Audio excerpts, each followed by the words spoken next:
صدر اوباما اور ان کی اہلیہ مشیل اوباما جو ہی انڈونیشیا پہنچے تو یہ باتیں ہونے لگیں کہ شاید انہیں اپنا دورہ مختصر کرنا پڑے، اور اس کی وجہ ہے جاوا شہر میں میراپی نامی آتش فشاں جس سے راکھ نکل رہی ہے۔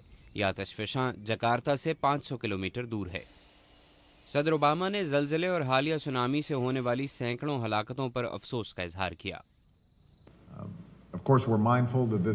ہم یہ جانتے ہیں کہ انڈونیشیا کے لیے یہ مشکل وقت ہے، پہلے زلزلہ، پھر سونامی اور اب آتش فشاں سے نکلنے والی راکھ۔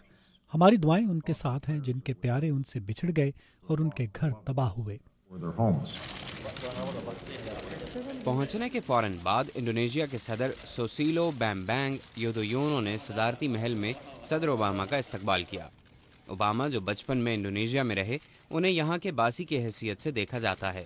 باہمی میٹنگز کے دوران دونوں رہنماؤں نے معیشت اور سیکیورٹی کو بہتر کرنے کے لیے دنیا کی دو بڑی جمہوریتوں میں تعاون مضبوط کرنے پر بات چیت کی۔ مگر ہر کوئی امریکی صدر کی آمد پر خوش نہیں ہے۔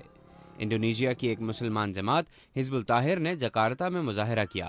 انہوں نے بینرز اٹھا رکھے تھے جن پر لکھا تھا کہ اوباما اصلی دہشت گرد ہیں۔ جماعت کے ترجمان اسماعیل یوسانتو کا کہنا ہے کہ صدر اوباما نے مسلم دنیا پر فوجی آپریشنز کی حمایت کی ہے۔ ہم سمجھتے ہیں کہ اوباما بھی بش کی طرح ہے۔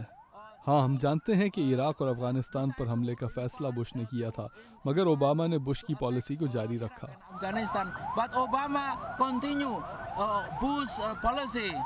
مگر باقی لوگوں کو اس سے اتفاق نہیں ہوگا، کیونکہ صدر اوباما نے عراق میں امریکی فوج کے جنگی آپریشنز ختم کر دیے ہیں اور افغانستان سے فوجوں کی واپسی کے لیے ایک ٹائم ٹیبل طے کر دیا ہے۔ انڈونیشیا دنیا میں مسلم آبادی والا سب سے بڑا ملک ہے۔ مبصرین صدر اوباما کے دورے کو مسلم دنیا تک پہنچنے کی کوششوں میں ایک بڑا قدم قرار دے رہے ہیں۔ محمد عاطف، اردو VOA۔